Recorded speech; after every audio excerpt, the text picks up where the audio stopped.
咁個人獨享一隻鹹蛋，咁喺我嘅生日嘅必有一定嘅獎勵啦。咁一講咧就原來都70年啦。咁我今年70，人哋講係70大壽啦。咁但係我今年70歲咧，就都好多感觸喺度嘅。咁就或者同大家分享下。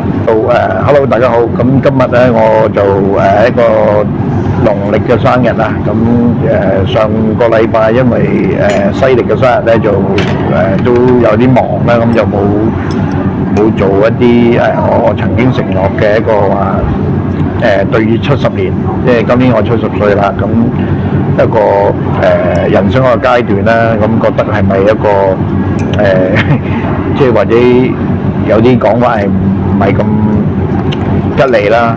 即係所謂叫總結啊。咁因為感受咧就話過去今年啊，好明顯睇到好多我哋認識嘅或者唔認識嘅一啲公眾人物啦，咁都係好多即係離開咗嘅。咁人生你可以另外一個角度睇啦，你等於一杯水，即係半杯水理論啊。咁到底你剩低幾多啊？定係已經冇咗幾多咧？咁而家我哋70歲啦，咁就或者應該用一個較為積極啲嘅，有個樂觀啲嘅角度去睇咧。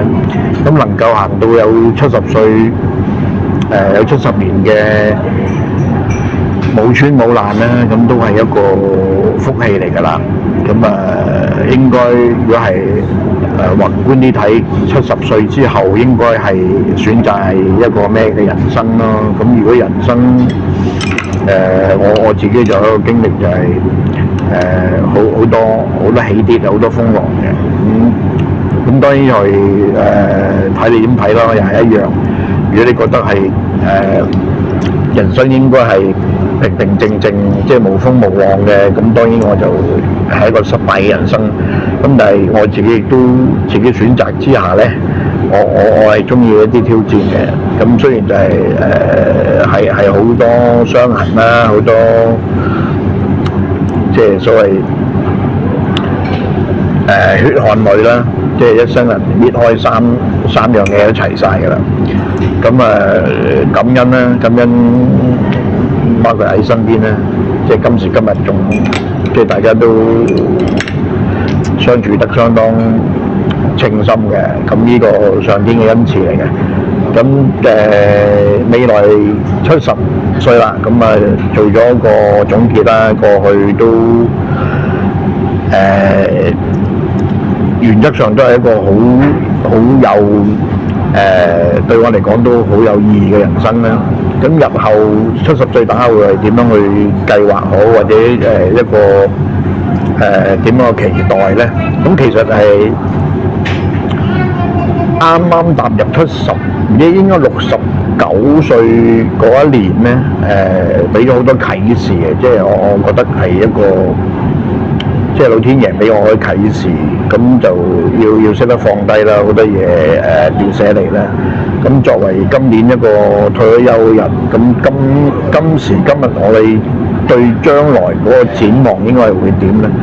咁我最近都可以講都幾近嘅，即係啱啱我諗到70歲生日就有呢個感受喺度，就話人生以往就係未追求我要賺錢要揾錢但係原來唔係你求你可以求嘅，即係啱啱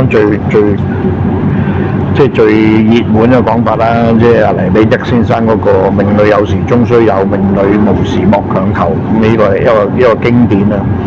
咁但係我自己有啲感受都係一樣啦。咁而家好彩嘅冇穿冇爛就過咗70年啦。咁都還可以啦。咁身體就好明顯睇到係冇以前咁精靈㗎啦，即係差咗好多㗎啦。身體即係有啲我有啲睇到例子咧，有啲係係急跌嘅，有時人生可能會去到某個位會急跌。咁我唔知最近呢啲唔係太精明嘅，即係會唔會有啲先兆咧？咁我唔敢講啦。咁但係就今日啱啱足啦，足70歲啦，咁就踏入71，開始71年嘅人生咧，就都今日都算好精明㗎啦。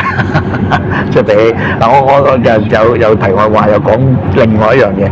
今日我哋兩個做乜嘢咧？即係其實生日就應該有諗好多咩點慶祝啊，咁有啲咩節目啊，咁但係我哋而家覺得又唔需要。咁我哋兩個嚟到呢個高柏咧，就西貢西沙個高柏咧，就靜靜地，我哋居然兩公婆咧係坐咗喺一啲公眾地方，睇咗2個鐘頭書，即係講出嚟都好似好荒謬。咁事實上原來係嘅喎，以往我哋成日習慣就睇手機啊，睇一啲即係已經開始好多人都覺得而家現代人都唔中意睇書㗎啦。咁啊睇書係會幾浪費時間啦，或者即係唔容易啊，因為眼啊樣嘢都可能會差咗。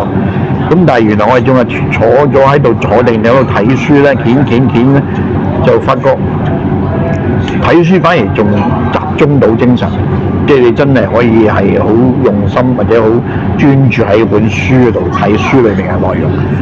咁反而到即係嗰個精神嗰個即係嗰個損耗反而冇睇熒光幕或者冇睇手機嗰啲咁辛苦啊，咁就對眼嗰個損耗可能即係會少啲。咁同埋文字咧，始終有一定嗰個即係佢有一個可能有啲人嘅文采啊，咁就可以令到即係喺文字中我哋攞好多啟示啊、信息啊咁就今日又有少少突破嘅，就以後或者拎翻起本書啦，去睇多啲書咧，咁就即係一個好得意嘅一個即係見過另外一頁啦，我咁講。其實我唔知道我而家做一個咁樣呢類型嘅自言自語啦，或者一個叫做自我喺度又唔算係表達嘅，我覺得係嗰個自我嗰個點形容啊？應該阿 Margaret 點形容啊？我哋呢個即係咁樣喺度係唔係一個抒發一個抒發自己心中想講嘅嘢。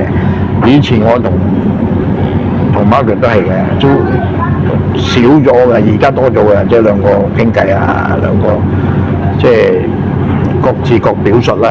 咁大家即係又有翻啲耐性去聽對方想講嘅嘢咧。咁我唔知係咪年紀嘅問題，年紀可能越大又想有人去聆聽下自己心聲。咁而家我有個啟示喺度話，會唔會我用呢個方法表達自己同大家傾下偈？但係當然你哋有權唔睇唔聽係嘛？咁但係我相信我係有權利去講呢樣嘢啩。咁大家唔好有咩即係唔開心嘅地方，即係覺得成日都講埋啲廢話，成日講埋啲私人嘢。我就係其實我意思係，反而我想講多啲我私人嘅嘢，呢啲內心世界嘅嘢，係嘛？咁嗱，我譬如對時事，我哋又唔係太過即係好似與我哋又真係無關啦。咁好多嘢我哋又唔識啊，我哋嘅知識又唔多，我哋嘅通識啊，甚至乎我哋講通識都唔多。咁就好彩而家我哋做下啲專訪啦，咁我哋從中咧得到好多一啲智慧啦。咁我哋同佢哋可以溝通多咗咧，我哋都唔多唔少會個眼界會闊咗嘅。咁呢個係而家我睇到我哋做呢個 channel，他來自香港嘅一個最大嘅得益。咁啊，希望可以繼續啦，喺身體健康之下可以做到。咁我哋繼續優化佢，繼續強化佢。咁我哋咁從中摸到一啲可以做得更好嘅。咁我哋都覺得有啲嘢係要聽下人意見啊，即係改變一下啦。咁但係個方向大方向就應該好可以好堅持嘅。咁呢個我相信都走啱咗方向。咁當然捧場嘅，你中意捧場咪就捧場咯。你唔中意聽嘅廢話就即係可以走咗去。呢個絕對我哋冇咩嘢。其實真係純粹我可以定位我而家呢個叫做自言自語咧，係一個自我抒發嘅其中一個方式。係一個較為講下自己嘢，分享出嚟。如果大家中意聽嘅，可以聽耐啲，聽多啲。如果唔中意嘅，就可以留言嘅，可以俾啲批評我哋都得嘅。咁啊，今日講到呢度啦。咁一個都算祝自己生日快樂先。咁就今日同 Margaret 食翻餐清心啲嘅。咁啊嗱，我鏡頭可以 switch 去 Margaret 啦。哎呀 Hello， 好啦，老公生日快樂嚇！多謝捧場啊！身體健康。好，拜拜。拜拜。拜拜。